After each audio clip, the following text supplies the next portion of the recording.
عثمانی سلطنت کا آغاز اور عروج، ایک شاندار دور کی کہانی۔ آج ہم بات کریں گے دنیا کے تاریخی امپائرز میں سے ایک عثمانی سلطنت کے آغاز اور اس کے عروج کی۔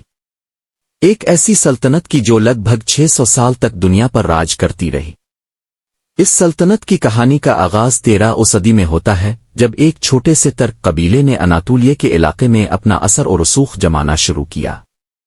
یہ قبیلہ عثمان اول کا تھا، جنہوں نے اپنی رہنمائی سے ایک چھوٹے سے علاقے کو پہلی عثمانی سلطنت میں تبدیل کر دیا۔ عثمان اول نے اپنی قوم کو نہ صرف مضبوط بنایا بلکہ ان کا مقصد بھی واضح کیا۔ انہوں نے اپنے لوگوں سے کہا، ہم صرف زمین پر قبضہ کرنے کے لیے نہیں بلکہ انصاف اور عمل کے طور پر ایک نیا نظام بنانے کے لیے ہے۔ پھر آتا ہے سلطان محمد فاتح کا دور، جنہوں نے وہ کر دکھایا جو پہلے کبھی کسی نے نہیں سوچا تھا۔ قسطنطنیہ کی فتح۔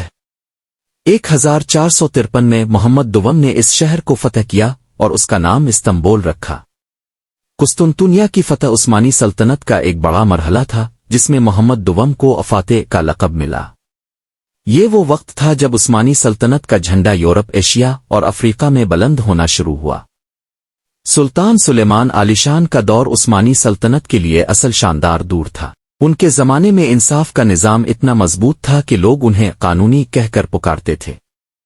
سلطان سلیمان نے اپنی سلطنت کو صرف جنگوں اور فتوحات کے ذریعے نہیں بلکہ علمی اور ثقافتی طور پر بھی مضبوط بنایا۔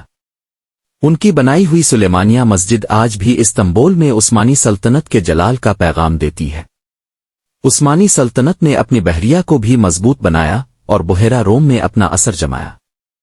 سلطان سلیمان اور ان کے وزیر ایڈمرل باربروسا نے سمندروں پر اپنی حکومت قائم کی۔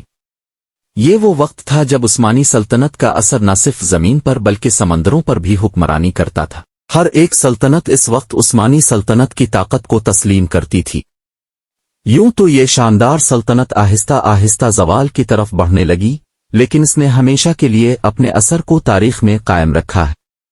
آج بھی عثمانی سلطنت کا یہ شاندار سفر ہمارے لیے ایک قابل مطالعہ سفر کا پیغام ہے۔